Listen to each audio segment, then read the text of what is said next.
You know that moment when someone throws you under the bus so hard you actually hear the engine revving? That's exactly what happened when Global Tech's COO, Michael Sterling, decided I wasn't fast enough for the crisis management team. Let me paint you a picture of Michael Sterling. Imagine a man who wears his MBA-like armor, constantly adjusting his tie as if it's a power source, and speaks in corporate buzzwords with the confidence of someone who's never actually managed a real crisis. He has this habit of tilting his head slightly when he talks, as if he's perpetually posing for an invisible photographer capturing his visionary leadership moment. His office walls are covered with framed certificates from leadership seminars with names like Disrupting Excellence and Synergistic Innovation Mastery, the kind of corporate theater that makes your soul die a little each time you walk past. When he joined Global Tech 6 months ago, he made it clear that my 15 years of crisis communications experience meant nothing compared to his fresh perspective and innovative approaches. Sterling had come from a mid-sized tech startup that had been acquired just before it went under, a detail that somehow got glossed over in his introduction email. His first week, he scheduled strategic alignment conversations with every department head, armed with a leather portfolio and the kind of enthusiasm that screams I read a business book on the plane. During our initial one-on-one meeting, he spent 45 minutes explaining how crisis management was evolving beyond traditional reactive protocols toward what he called proactive narrative architecture. I nodded politely while he drew circles and arrows on his whiteboard, creating what looked like a flowchart designed by someone who'd never actually dealt with a crisis that couldn't be solved with a strongly worded email and a catered lunch meeting.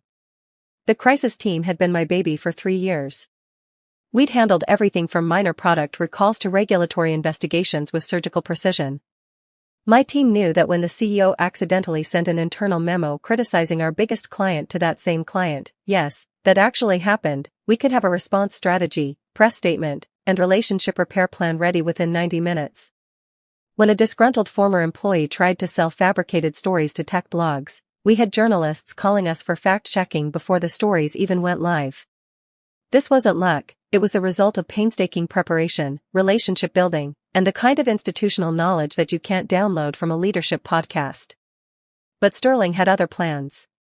During that fateful meeting in Conference Room B, the one with the motivational posters that somehow made everything feel more dystopian, he leaned back in his chair with that trademark smirk. The conference room itself was a testament to corporate cognitive dissonance, floor-to-ceiling windows overlooking the city, a table that could seat 20 people for meetings that rarely involved more than 5, and those inspirational posters featuring eagles soaring over mountains with phrases like excellence is a journey, not a destination. Wendy, we appreciate everything you've done, he began, using that tone people reserve for firing babysitters, but we need faster thinkers on the crisis team. More dynamic decision-makers. His eyes never quite met mine as he spoke, focusing instead on his phone screen, where I could see he was scrolling through LinkedIn. We're bringing in some new talent. Fresh blood, you know? The fresh blood turned out to be his former colleague from his last company, a 28-year-old named Trevor Hoffman who used words like synergize unironically and thought crisis management meant posting inspirational quotes on LinkedIn during company emergencies. Trevor had the kind of confidence that comes from never having failed at anything important, probably because he'd never been responsible for anything important. He wore expensive sneakers with his business casual attire and had strong opinions about authentic brand storytelling, despite having never worked at a company that had faced genuine public scrutiny. But here's what really stung: Sterling didn't just remove me from the crisis team, he made me train Trevor. Knowledge transfer, he called it, as if 15 years of experience could be downloaded like a software update. For 2 weeks, I sat across from Trevor in my own conference room, watching him take notes on an iPad while I explained the intricacies of regulatory compliance, media relationships, and stakeholder management. He'd interrupt frequently with suggestions for gamifying crisis response or leveraging social media influencers for damage control. I won't lie, being sidelined stung. Not just professionally, but personally. I'd built my reputation on being the person who stayed calm when everything was falling apart. I was the one executives called at 2 a.m. when the CEO's tweet went viral for all the wrong reasons, or when a disgruntled employee decided to air our dirty laundry on social media. My phone had been the emergency hotline for every corporate nightmare Global Tech had faced in the past decade. But Sterling's insecurity was showing in ways that went beyond professional disagreement. He had this compulsive need to diminish everyone who might be perceived as more experienced or capable. Every time we passed in the hallway, he'd make little comments designed to undermine my confidence. Hope you're enjoying the lighter workload, Wendy, he'd say with that plastic smile, always within earshot of other employees. Or my personal favorite, sometimes stepping back is the best way to move forward, delivered with the smugness of someone who'd read that in a self-help book and thought it qualified as wisdom. The psychological manipulation was textbook and exhausting. He'd schedule all-hands meetings where he'd praise the new energy and innovative thinking the crisis team was bringing, making sure I was in the room to hear about how much better things were without my traditional approaches.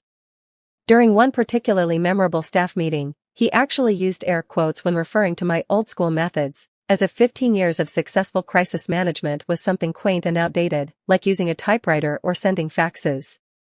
What made it worse was how he'd undermine me in front of clients and stakeholders. During the quarterly board presentation, when board member James Wellington asked about our crisis preparedness protocols, Sterling smoothly redirected the conversation to talk about how they were evolving our response capabilities and bringing in fresh perspectives to challenge conventional thinking. He never said my name, but the implication was clear: the old guard was holding back progress. The thing about toxic workplace behavior is how it spreads like a virus through organizational culture. Suddenly, colleagues who used to seek my advice were giving me a wide berth. Not because they didn't value my input, but because they'd learned that associating with me might put them on Sterling's radar. It's amazing how quickly people can become invisible in their own workplace. My assistant, Priya, started avoiding eye contact during meetings. The junior communications associates stopped coming to me with questions, even though I'd been mentoring them for years. I found myself eating lunch alone more often, watching from corner tables as the new crisis team held their innovation sessions in the main cafeteria, loud, performative brainstorming sessions designed as much to be seen as to be productive. Trevor would stand at whiteboards, drawing mind maps and talking about disrupting traditional crisis paradigms while Sterling nodded approvingly from his seat, occasionally throwing in phrases like, "That's exactly the kind of thinking we need." Meanwhile, I watched from the sidelines as the new crisis team fumbled through minor incidents like they were defusing bombs with oven mitts. A customer complaint that could have been resolved with a simple acknowledgement and a coupon escalated into a week-long social media nightmare when Trevor decided to engage authentically by posting a video response that came across as condescending and tone-deaf. The customer, a food blogger with 50,000 followers, turned it into a case study about corporate arrogance that got picked up by business publications. A routine product update somehow became a confused mess of conflicting press statements when the new team decided to democratize the approval process, sending different versions to different outlets without central coordination. We had TechCrunch reporting that our new software would launch in Q3, while the Wall Street Journal said it was delayed until next year, and our own blog post mentioned features that didn't exist yet. But Sterling praised their innovative approach and out-of-the-box thinking at every opportunity. He'd send company-wide emails highlighting their creative problem-solving and agile response methodologies. The more they failed, the louder his praise became, as if volume could transform incompetence into innovation. Then came October 15th. I was updating quarterly communications reports, exciting stuff, really, when the first ping hit my phone. Then another. Then my screen started lighting up like a Christmas tree. Google alerts, news notifications, Twitter mentions, LinkedIn messages from journalists, the digital equivalent of air raid sirens all going off simultaneously. Global tech had suffered a massive data breach. Customer information, employee records, financial data, everything. The kind of breach that makes congressional hearings look like friendly chats and turns your company name into a verb for corporate negligence. And here's the beautiful irony. It happened because someone on Sterling's dynamic team had clicked on a phishing email that my old crisis protocols would have caught and contained within hours. The phishing email was embarrassingly obvious to anyone who'd been trained in basic cybersecurity awareness, which, incidentally, used to be part of my crisis prevention protocols before they were deemed unnecessarily paranoid by the new team. It came from an address that was one letter off from our IT department's domain, asking employees to verify their credentials for a mandatory security update. The kind of thing that would have triggered red flags in my old system and been caught by the training programs I'd implemented. But the new team was apparently too innovative for my outdated procedures. They spent the first 6 hours debating whether it even constituted a real crisis. Trevor, in his infinite wisdom, suggested they could write it out and see if anyone noticed. Sterling backed him up, arguing that they should monitor the narrative velocity before taking any precipitous actions that might amplify the situation unnecessarily. I know this because I still had contacts throughout the organization, People who'd worked with me for years and trusted my judgment even if they couldn't openly seek my advice anymore. My former team member, Alex Chen, texted me updates throughout that first day. By hour 3, they'd finally acknowledged it was a significant event. By hour 5, they were calling it a situation requiring coordinated response. By the end of day 1, they'd escalated it to crisis status, roughly 18 hours after every cybersecurity expert would have classified it as a Category 5 corporate disaster. Spoiler alert, people noticed. By day 2, #GlobalTechBreach was the number 2 trending topic on Twitter, right behind a celebrity divorce and ahead of actual world news. Security researchers were dissecting our vulnerabilities on technical forums. Privacy advocates were calling for investigations.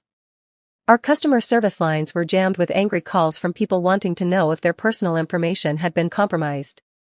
By day 3, #GlobalTechBreach was trending globally. Reporters were camping outside our headquarters with the dedication of royal wedding coverage. Customers were closing accounts faster than we could count, and our stock had dropped 37% in 48 hours.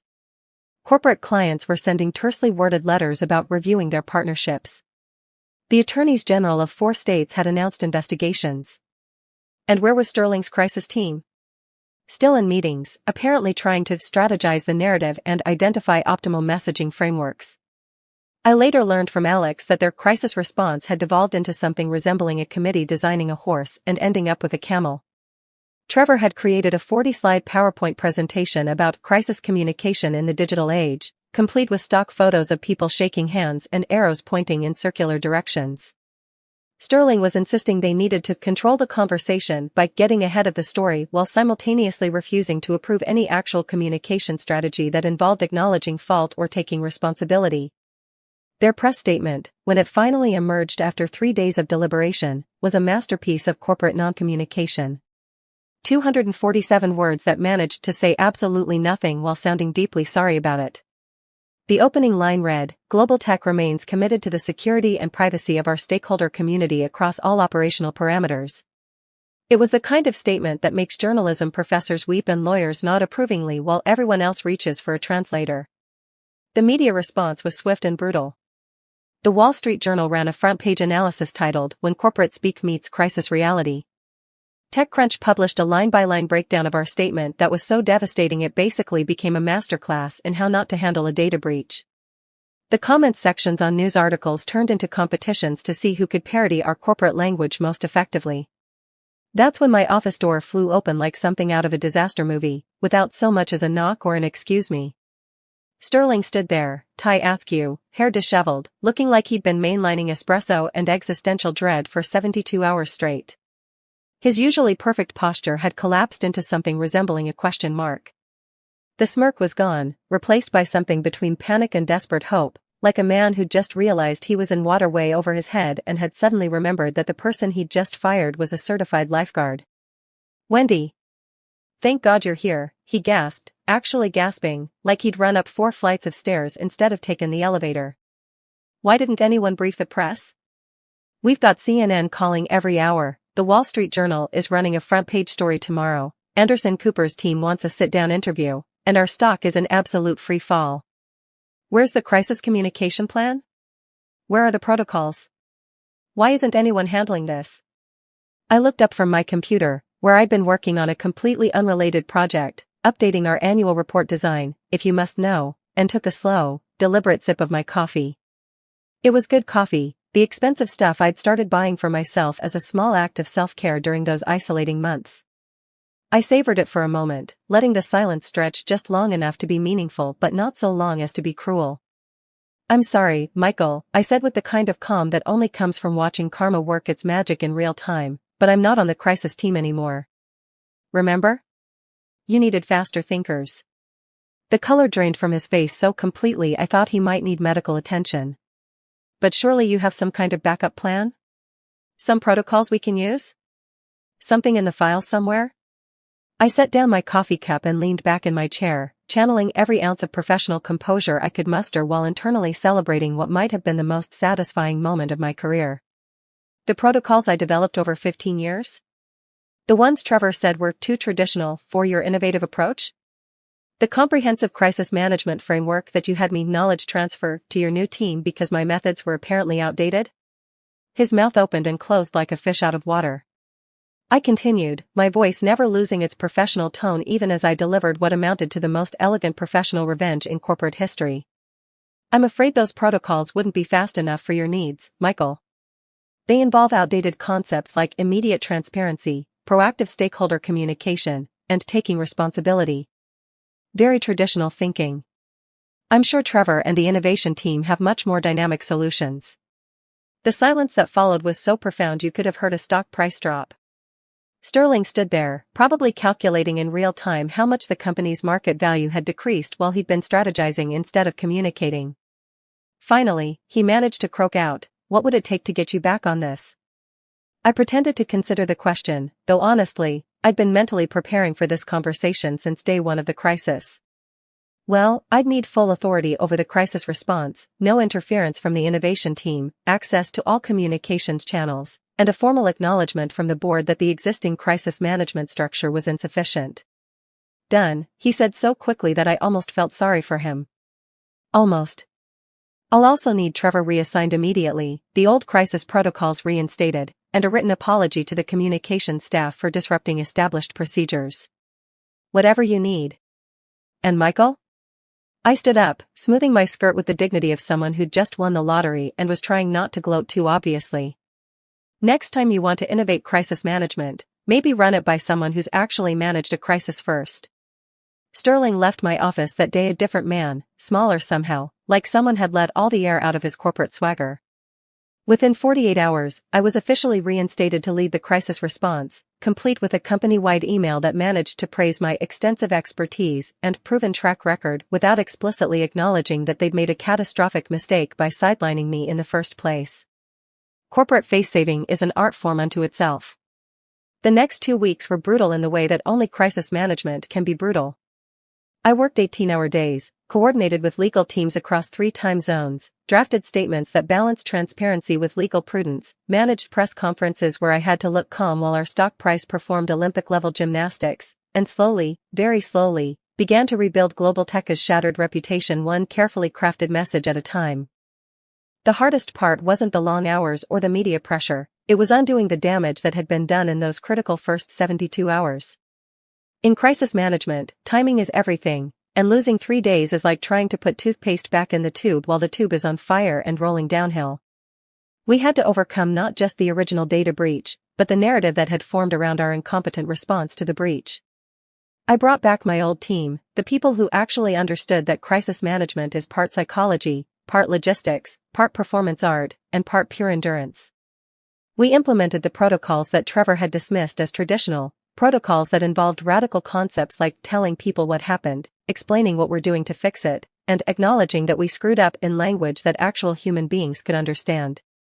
Sterling kept his job, though his authority was significantly diminished in ways that were both obvious and subtle. The board of directors started requiring him to clear all major decisions through a strategic advisory committee, corporate speak for, "We don't trust you to make important choices anymore." His office was moved from the executive floor to the 3rd level, ostensibly due to reorganization needs, but obviously because they wanted someone else closer to the decision-making center.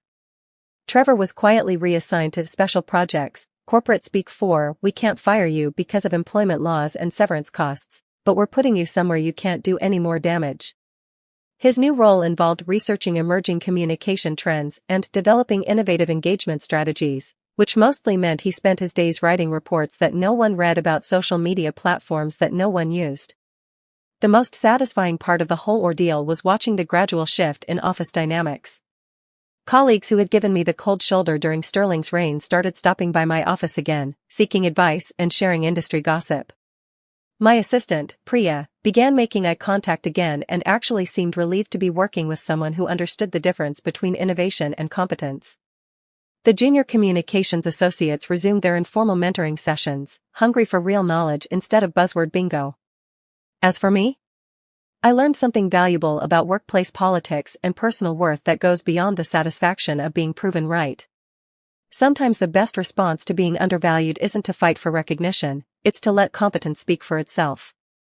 And sometimes, the most powerful thing you can do is simply step back and watch people reveal who they really are when the pressure mounts and the stakes get real. The experience taught me that toxic leaders like Sterling aren't just insecure, they're fundamentally terrified of anyone whose competence might expose their own inadequacies. They create elaborate systems of undermining and marginalization not because they believe their way is better, but because they know, deep down, that it isn't. The louder they praise their innovative approaches, the more desperate they are to convince themselves and others that experience and expertise are somehow obsolete. But here's what I learned about myself: I don't need external validation to know my worth. 15 years of successfully managing crises wasn't erased by 6 months of corporate gaslighting.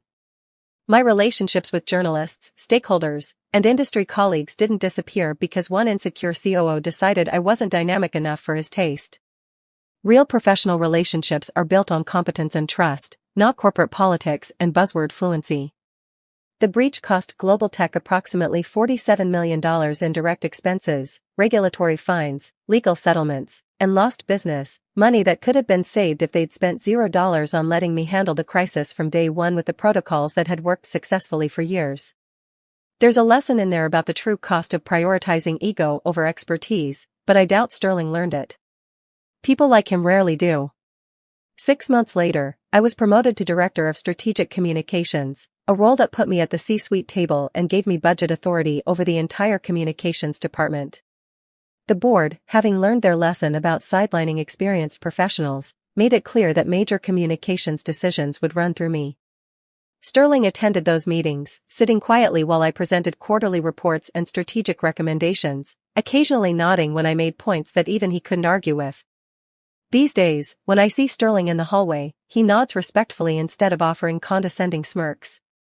The crisis team is back under my leadership, stronger than before, with protocols that actually work and a team that understands the difference between innovation and competence.